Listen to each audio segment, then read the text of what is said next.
Roland-Jones leads Middlesex to win with 5-wicket haul. After Middlesex and Derbyshire spent the first 2.5 days wrestling over control of the match, it was the hosts who finally gained an advantage, albeit with a window of opportunity left open for the visitors, who need 292 on the last day for victory. Middlesex are chasing 9 wickets. That was soon 8. Tom Wood out, first ball of the day, LBW to Murtagh. And then he removed Derbyshire's first innings hero Lewis Deploy, bowled as he dragged one on, not the shot needed in the circumstances. Early trouble, but you wouldn't tell from the captain. He'd decided that his side were going to have a go at this total, and with Matt Critchley at the other end, they made a good fist of it as the morning session progressed.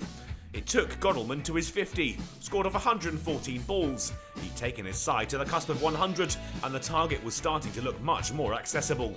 The partnership was worth 50 with 10 minutes to go before the lunch break, and they reached the interval still together. Just 207 more needed from the final 2 sessions.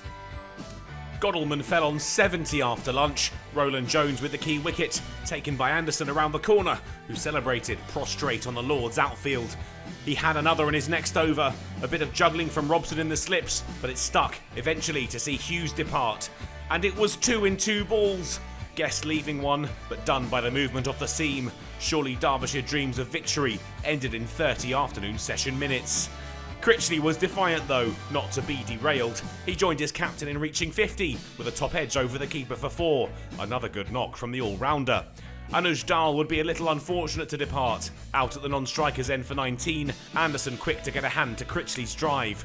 And then Critchley himself had to go. Another catch for Robson in the slips, this one more straightforward. Connors held out for 25 balls before he was the penultimate wicket to fall. He clipped Roland-Jones to Holden at mid-wicket. Tea was delayed as Middlesex hunted the final wicket, and there would be no need for a final session. Roland-Jones finished it off, Thompson bowled, and he'd sealed his fifer to hand his side the win by a margin of 112 runs. On the balance of play, it was a deserved result, and just the 3rd time the hosts had tasted victory in the 4-day format this year. Derbyshire, though, are still without a win.